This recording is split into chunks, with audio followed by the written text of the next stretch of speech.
It's been called Byzantium, New Rome, Constantinople. This peninsula sits with the Marmara Sea on one side and the Bosphorus Strait on the other. It's the only city in the world that straddles two continents.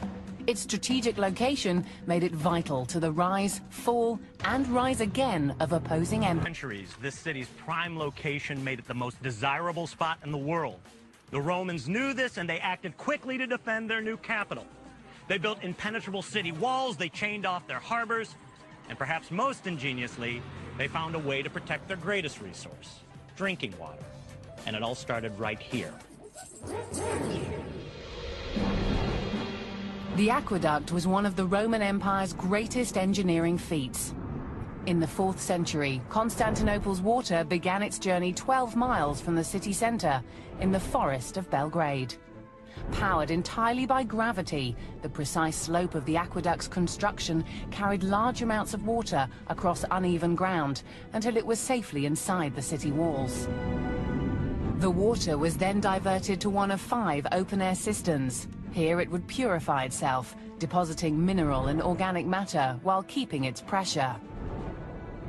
The water then made its way into the many subterranean tunnels, snaking beneath the streets. Its final destination was one of the thousands of underground cisterns, where it was stored until someone decided to pump water from the fountain above. The city is built on 7 principal hills, like Rome. When they had a valley, they erect columns in there, put in the Roman arch, cover it. With one stone, you shoot 2 birds. You can have a water storage underneath, and you have a flat surface now above.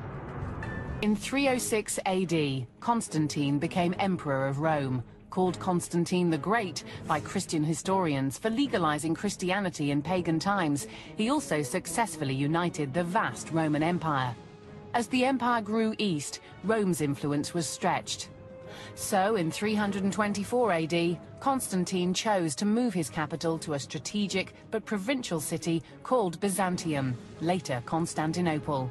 Not long after, the Roman Empire's western provinces, including Rome, fell to the barbarians. In 330 AD, the Roman Empire, with Constantinople as its capital, became known as the Eastern Roman Empire, later the Byzantine Empire.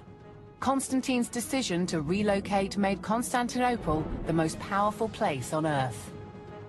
The palace, the hippodrome, and the church, Hagia Sophia, were the 3 most important buildings of the empire.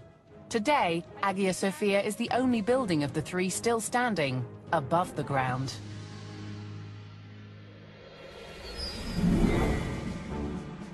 The original hippodrome was built in 203 AD by the Roman Emperor Septimus Severus. But in 324 AD, Emperor Constantine began to expand the original structure to rival Circus Maximus in Rome. He added more seats, enough to fit 100,000 cheering spectators, and extended the U-shaped track.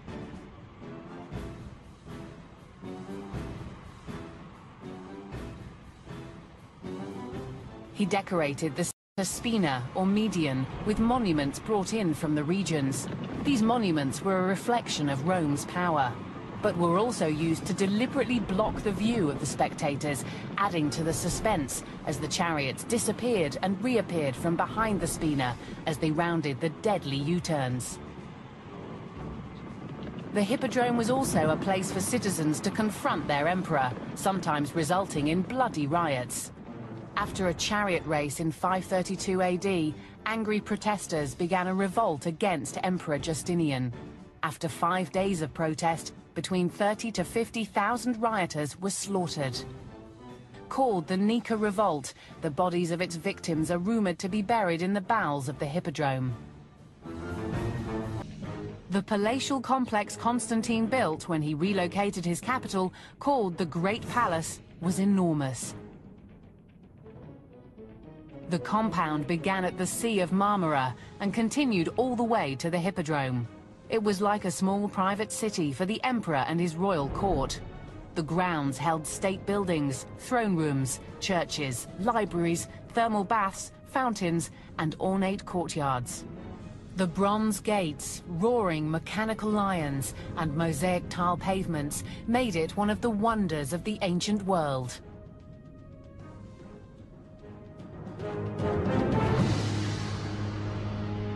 But towards the end of the Byzantine Empire, the royal family left this grandeur for a smaller palace further inland.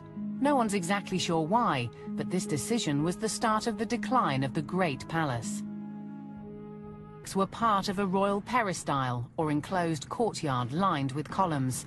The courtyard was part of the massive complex of the Great Palace. 2,690 square feet remain, about an eighth of the entire size of the courtyard.